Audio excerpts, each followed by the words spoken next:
Hello, everybody. I am Dr. Alex, and welcome to this week's free training. So, today we're going to talk about a concept called load versus capacity. And you might have heard me mention this in the past because it's a concept that's really foundational for meeting our goals, especially our health goals. But I want to do a full training today on what it means to understand your load and understand your capacity. Because when we understand this foundational principle, we can more clearly understand why it's been hard to reach our goals, why we feel like we reach a certain level of success or health or weight, but we can't sustain it. And it adds a new structure behind the scenes of how we can sustain long-term results. Okay. So we're going to get right into it today. So first, I'm just going to give you the basic definitions of load and capacity, and then we're going to go into examples. And the examples are where I think you're going to integrate this information much deeper. So your capacity is the ability, how much you can hold before you break. Okay. So we can look at this in a variety of ways. Let's say you can pick up a 5-pound dumbbell, a 10-pound dumbbell, and a 15, but then on a 20, you can't pick it all the way up. And so when I say before you break, you don't actually break, but you physically cannot continue. Something is stopping you. So in this scenario, you have the capacity to pick up 15 pounds, but you don't have the capacity to pick up 20 pounds. The capacity is how much you can hold before you break. So that was a very physical example. So we can also think about, let's think about a measuring cup. A measuring cup might have the capacity to hold, if it's a teaspoon, just a teaspoon. And if you pour in a tablespoon, it's going to overflow. It's going to metaphorically break. It can't hold that. It does not have the capacity to hold more than a teaspoon if it's a teaspoon measuring cup. Let's say you have a fourth of a cup. We're using cooking examples now. A fourth of a cup. You can fill up a fourth of a cup. It has the capacity to hold a fourth of a cup, but it doesn't have the capacity to hold a full cup if you fill up that measuring cup. With a full cup of water, it's going to overflow. That structure, the structure of the measuring cup, is eventually going to break. It's going to break down. It's going to degrade, disintegrate, because it does not have the capacity to hold more than 1/4 cup of water over a period of time. So a capacity, your capacity is the ability for you to hold a certain amount before you break, before you collapse. And load, on the other hand, is what you are putting inside of the vessel of your capacity. And so in these two mini examples here, the load was the dumbbell. So your body had the capacity to hold 5 pounds of load, 10 pounds of load, 15 pounds of load, but not 20 pounds of load. So if I were to consistently and regularly give you 20 pounds of load, you do not have the capacity for that. You're going to tear your muscle. You're going to hurt your elbow. You're going to hurt your shoulder. You are going to break down, disintegrate, degrade. There is no sustainable ability to hold more because you do not literally have the capacity to hold it. In the measuring cup example, the load is the water that we're putting in the measuring cup. The load is what is being impressed upon the vessel of capacity. So the load is the water, the teaspoon of water. Yep, your vessel of capacity, your measuring cup can hold it. Tablespoon can't hold it. if you continuously tried to put a tablespoon of water into a teaspoon measuring cup, it would not be able to hold it. Same thing with a fourth a cup. You can't put a fourth a cup of flour. Let's say the flour is your load now. A fourth a cup, that's how much the measuring cup can hold. But you try to put a full cup of flour in that vessel of capacity that is the measuring cup, it can't hold it. It's going to break. It's going to drop. It's going to break down. There's no ability for long-term and sustainable load beyond what there is capacity for. And I know this sounds very meta, very abstract, but you're kind of picking up what I'm putting down, right? So the real example I want to get in with you, I wanted to get into is, let's think about a car, like 3 different cars. We have a Fiat, we have a Toyota Corolla, and we have a Suburban, okay? So let's say these are 3 different individuals going for their goals. Let's say they're trying to lose weight. And so we know to lose weight, we need to clean up our dietary patterns. We need to moderate how much we're eating, increase our nutrition, and increase our exercise and our body motion and strength. We know that these are the foundations, the basics of losing weight.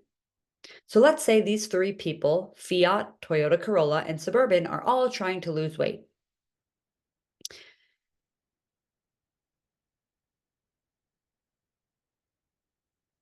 There is an underlying principle between each of these 3 examples that is going to determine their ability to succeed in losing weight. And that is their capacity. So a Fiat, for example, a Fiat can hold 2 people comfortably in its car. Bear with me here. A Fiat can hold 2 people comfortably in its car. 2 people is the load. Okay? It's the load. It's the amount that you put on a vessel of capacity. It's the resistance. It's what something has to hold. It's load. So a Fiat has the capacity to hold 2 people. Okay, let's say each of the examples of load, let's say one of those people is drinking more water. One of those people represents the behavior of drinking more water. And let's say another one of those people represents the behavior of going on walks. Okay, so a Fiat has the capacity to hold 2 people, one of those people being drinking more water. Another one of those people being going on walks. Great. Fiat, that's what you can hold. If we added another person to the mix, it would be too much for the Fiat. The Fiat couldn't move as fast. It couldn't go as far. It would slowly need, maintenance on the car. It just can't hold it because the Fiat has the capacity to hold 2 people. But then let's go over to Toyota Corolla. Toyota Corolla has the capacity to hold 5 people, to hold 5 pieces of load, 5 pieces of resistance. There's more space. There's more space to hold before it breaks down. And let's say Toyota Corolla can hold person 1, which represents drinking more water, person 2, which represents going on walks, person 3, because remember, Toyota Corolla can hold 5 people of load, and our people are our representations of load, of behaviors that we add into our routine. So person 3, it's already more than Fiat can hold. Person 3 is starting to lift weights. Person 4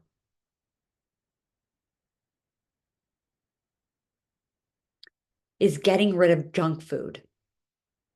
And person 5 is starting to do breathing exercises.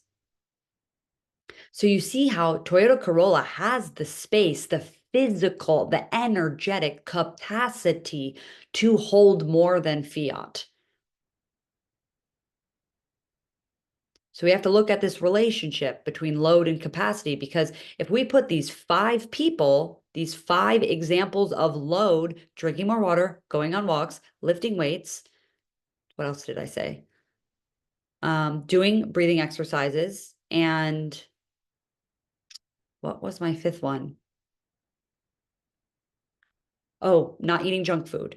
So these are 5 behaviors. Every behavior we do is a load on our system. So this example of load, 1, 2, 3, 4, 5 people can fit comfortably and okay in Toyota Corolla. But if we were to put these 5 people into Fiat, Fiat would need a tire rotation. It would need an oil change. It would start to go slower, and it wouldn't be comfortable. It would feel like this is too much. This is too much, because Fiat does not have the capacity for as much load as Toyota Corolla. Taking it a step further, Suburban is our person number 3 looking to lose weight. And we look at Suburban's capacity. So Suburban can hold what Fiat can hold. It can hold both of those 2 behaviors, those 2 people of load that represent water and going on walks. It can also hold what Toyota Corolla can hold. It can hold all 5 of those people, all of those individual variables of load that represent different behaviors, but it can also hold 2 more. It can also hold counting your macronutrients. If you don't know what that is, that means measuring the amount of fat and carbs and proteins in what you're eating, which is a common weight loss practice. So Suburban can hold everything they can hold, plus more, plus counting your macronutrients, plus on top of that, it can hold intermittent fasting. Intermittent fasting is when we have periods of time where we allow ourselves to intake and consume food, and then allow ourselves in the other time to fast, to not intake food. Another powerful weight loss practice. But Suburban can only hold all 7 of those examples of load, of all 7 of those behaviors, because it inherently has the capacity to do so. So if we were going to put all 7 of those behaviors into Fiat, oh no, Fiat is, ow, Fiat's totaled. Can't hold it. Going to collapse, going to break down. If we were to put all 7 of those in Toyota Corolla, can go for a little bit, but not sustainable, can't hold it. Physically, energetically does not have the space. So we have got to understand our capacity and our load. And this requires us to take a long, hard look in the mirror, because a lot of the times when we want to lose weight, when we want to regulate our hormones, when we want to combat autoimmune markers and disorders, we want to do all the things. We want to go on the walks. We want to lift the weights. We want to take the supplements. We want to do the breathing. We want to X, Y, and Z. But we can't hold it. It's not sustainable. It doesn't last. And why? Because we don't have the capacity. We're trying to be a Suburban, but our capacity is a Fiat. And that's fine. There's no shame. There's no blame. There's no hardship in any of that. There's just awareness. Because when we actually surrender to that truth, when we actually acknowledge, it's like, I don't have the physical and energetic or emotional capacity to go on walks and lift weights. I have to pick one, because maybe I already am dealing with being a mom. Maybe I'm already dealing with a job that's really bad for my mental health. Maybe I'm already dealing with financial stress. I don't have the capacity to go on walks and lift weights. I have to pick one. So we have to take that hard look in the mirror about where our capacity is and what our load is. Because when we go to shift our behavior, to change our goals, to lose weight, what we are inherently doing is increasing our load. We are increasing the amount of load that we are putting on our physical vessel. And if we are already carrying load, which we all are, we are all already carrying the weight of life's responsibilities, no matter what they are. Now you're going to add more. You're going to add more responsibility, more to-do list, more time management, more behavior change, more habit shifting. And how do we do that sustainably over time? We have to increase our capacity. It's the only way. You literally cannot hold all of the behaviors that it requires to lose weight. Like we gave over here in the example of Suburban, if you're roaming around life with the capacity of a Fiat, it's physically impossible. Can't do it. Nothing bad, nothing wrong. It's just what it is.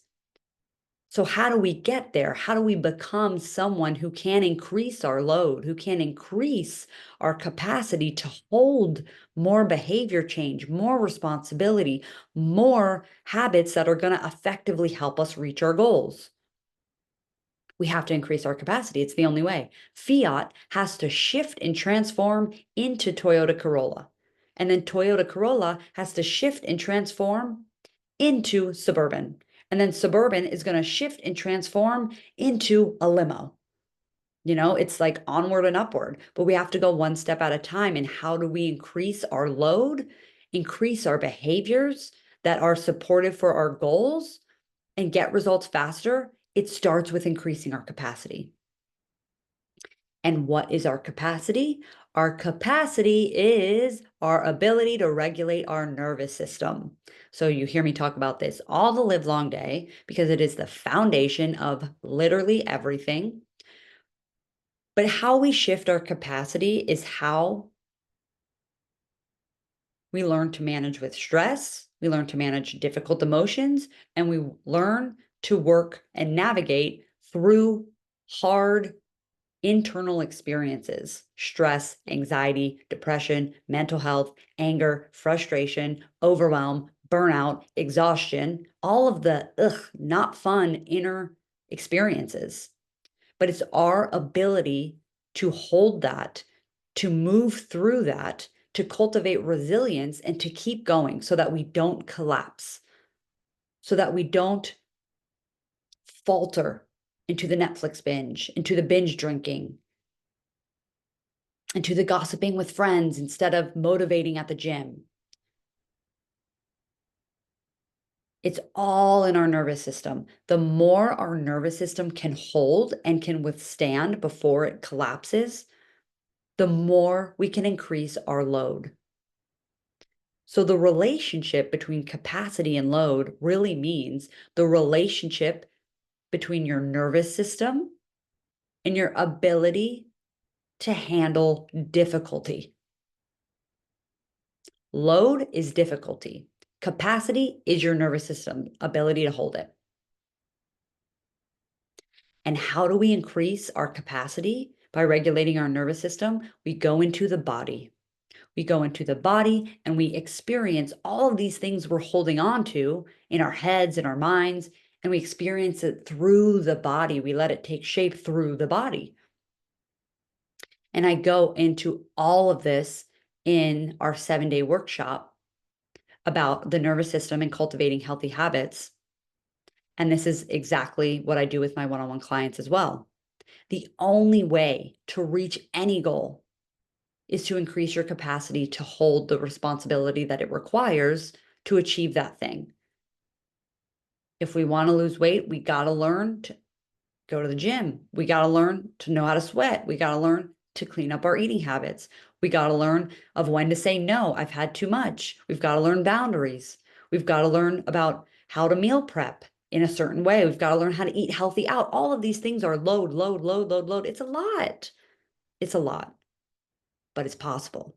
It's feasible. It's doable, but it's not going to happen until we increase our own body and our emotional capacity to hold that.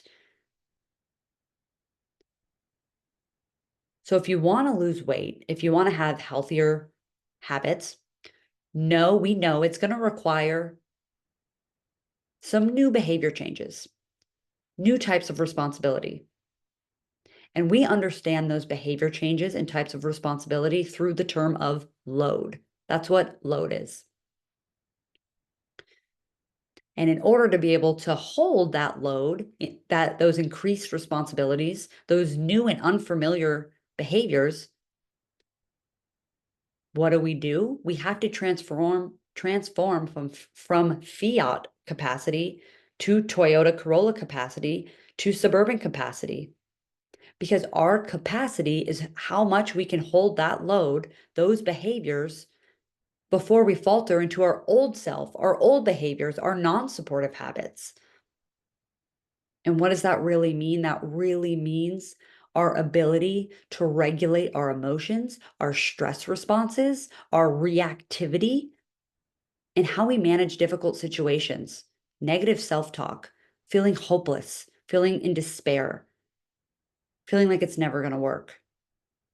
That's the work of our nervous system. Our nervous system has got to be able to go into those sensations, go into those experiences, and have them be released through the body, moved through the body, kind of just like a burp, like, ooh, my stomach hurts. Ooh. And then you burp and you're like, ah, I feel better, just released through the body.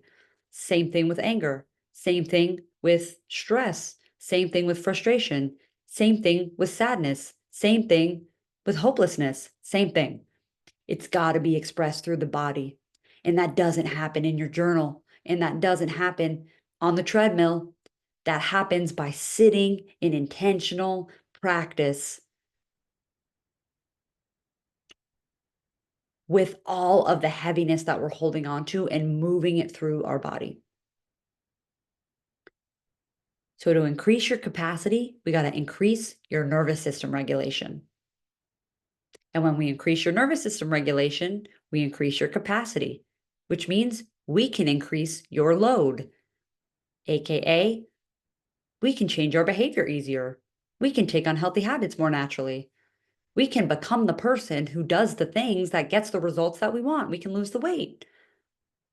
We can have the body image that we foresee. We can feel empowered and strong within. But it all starts with having the capacity to be able to hold it. So if you want to go deeper into this work, if you're curious about increasing your capacity, the very first place to start is our 7-day workshop on the nervous system and healthy habits. And I go into way more detail. I give you exact practices of how to increase your capacity. And I explain what this means in a more medical sense about the actual nervous system and the different sides of the nervous system. And so that is the first place to take any of this conversation deeper. And the next place to go way next level, say, time's up. I'm done waiting. I'm done sitting. I want to have these health goals accomplished within the next 4 months. Let's go. That is one-on-one mentorship with me. And we work specifically on addressing where your capacity is now, what load we need to input into your routine, into your regimen. And we look directly about what's getting in the way, what's stopping or blocking you from increasing your capacity so that you can actually live your life in a way that gets you the results that you want in your health, in your weight, in your hormones. It's very individualized. So if you're curious about any of that, there will be links associated with this, and reach out to us directly and we will answer any questions that you have. So that is all for today. If you have any follow-ups on load versus capacity, I know this is a bit of a heady conversation. I tried my best to give you some concrete examples. I'm happy to elaborate or make a part 2. Just let me know. Otherwise, I will see you next week for our next free training.